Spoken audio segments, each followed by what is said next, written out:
भारत के कुख्यात कानून सशस्त्र बल विशेष शक्ति अधिनियम AFSPA 1956 को एक बार फिर मणिपुर में लागू किया गया है। इस बार घाटी क्षेत्र के 6 पुलिस थानों में मणिपुर की वर्तमान सरकार ने फिर से घाटी और पहाड़ी क्षेत्रों के बीच विभाजन को बढ़ावा दिया है। पिछले प्रशासन के दौरान AFSPA को मणिपुर से आंशिक रूप से हटा लिया गया था, लेकिन यह केवल पहाड़ी क्षेत्रों में बना रहा। हालांकि वर्तमान में सांप्रदायिक संघर्ष मुख्य रूप से पहाड़ी क्षेत्रों जैसे चुराचांदपुर और कांगपोकपी में हो रहा है, फिर भी AFSPA को घाटी में फिर से लागू कर दिया गया है। यह निर्णय मणिपुर की स्थिति के प्रति नीति निर्माताओं की समझ की कमी को दर्शाता है। उन अधिकारियों के लिए जो मणिपुर, इसकी जनता, संस्कृति और जटिल मुद्दों से परिचित नहीं हैं, मुझे कुछ स्पष्टीकरण देने की अनुमति दें। मेती समुदाय एक स्वदेशी अल्पसंख्यक है जिसने 2000 से अधिक वर्षों से अपनी सांस्कृतिक धरोहर को संरक्षित किया है और अपने पूर्वजों और पूर्व राजाओं की परंपराओं को जारी रखा है।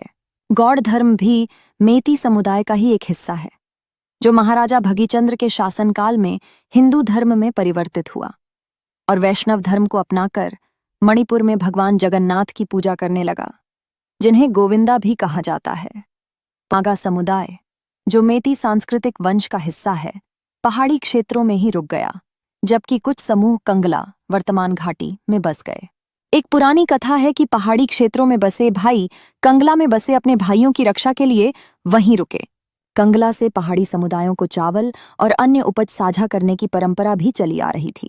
हालांकि समय के साथ यह सांस्कृतिक संबंध कमजोर पड़ता गया और पहाड़ी भाई नागा और घाटी भाई मेती के बीच का रिश्ता विशेष रूप से गौड़ धर्म के आगमन के बाद टूट गया। जो राजा के प्रति वफादार थे, वे उनके सहयोगी बन गए, जबकि अन्य लोग अलग हो गए, जिससे मतभेद और गहरे हो गए। नागा और मेती समुदायों के बीच झगड़े अक्सर होने लगे और इस समस्या को हल करने के लिए राजा ने म्यांमार से कूकी लोगों को बुलाकर एक बफर क्षेत्र बनाने की कोशिश की। हालांकि समय के साथ मणिपुर में बसे कुछ कूकी समुदाय एक अलग केंद्र शासित प्रदेश की मांग करने लगे।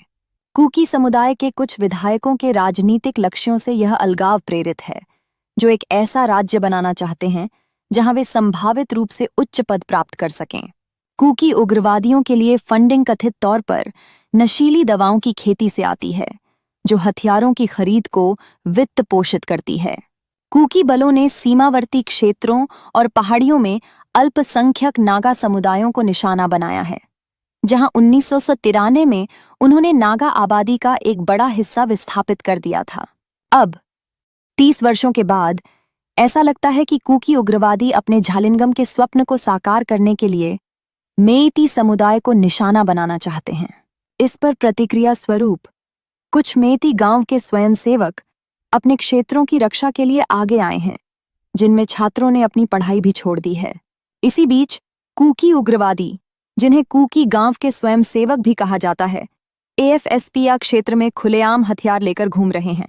फिर भी उन पर कानून लागू नहीं होता है, क्योंकि जनजातीय परंपरागत कानून जनजातीय समुदायों के लिए लागू होते हैं। भारतीय सेना ने AFSPA बनाए रखने का आग्रह किया है ताकि स्थिति को नियंत्रित किया जा सके। हालांकि AFSPA की उपस्थिति के बावजूद सेना सशस्त्र कूकी उग्रवादियों को नियंत्रित करने में असमर्थ रही है। मणिपुर में हिंसा के मुख्य अपराधी कूकी उग्रवादी हैं। फिर भी भारतीय सरकार की नीति घाटी में मेती समुदाय पर नियंत्रण स्थापित करने की प्रतीत होती है, जिसके तहत 6 पुलिस थानों को AFSPA के दायरे में लाया गया है। इस नीति से ऐसा प्रतीत होता है कि जहां मेती समुदाय पर सख्त कानून लागू किए गए हैं, वहीं कूकी समुदाय को पहाड़ियों में अपेक्षाकृत स्वतंत्रता दी जा रही है। यह पक्षपातपूर्ण प्रणाली उस समय की याद दिलाती है जब ब्रिटिश ने मणिपुर में परोक्ष शासन किया था। आज लोकतांत्रिक कानून मुख्य रूप से मेती पर लागू होते हैं, जबकि जनजातीय समुदाय अपने परंपरागत कानूनों का पालन करते हैं। इस प्रकार के भेदभाव ने मेती और कूकी समुदायों के बीच अविश्वास को और भी गहरा कर दिया है। इस लंबे समय से चले आ रहे मुद्दे को हल करने के लिए भारतीय सरकार निम्नलिखित दीर्घकालिक समाधानों पर विचार कर सकती है। सैन्य निगरानी में राष्ट्रीय नागरिकता पंजीकरण का आयोजन किया जाए, जिससे वे लोग शामिल हो सकें जिनके दादा दादी 31 अक्टूबर 1939 से पहले मणिपुर में निवास कर रहे थे, जो कि मणिपुर के भारत में विलय की तारीख है। उन व्यक्तियों को जो 1939 के बाद मणिपुर में आए हैं, शरणार्थी के रूप में चिन्हित किया जाए और उन्हें शरणार्थियों के अनुरूप लाभ दिए जाएं। सभी एसओओ समझौतों को रद्द किया जाए और कुकी उग्रवादियों से हथियार आत्मसमर्पण करने की मांग की जाए। अन्यथा यदि आवश्यक हो तो बलपूर्वक निरस्त्रीकरण लागू किया जाए। वर्तमान स्थिति को देखते हुए ये मणिपुर के लिए दीर्घकालिक समाधान प्रस्तुत करते हैं। आपका दिन शुभ हो।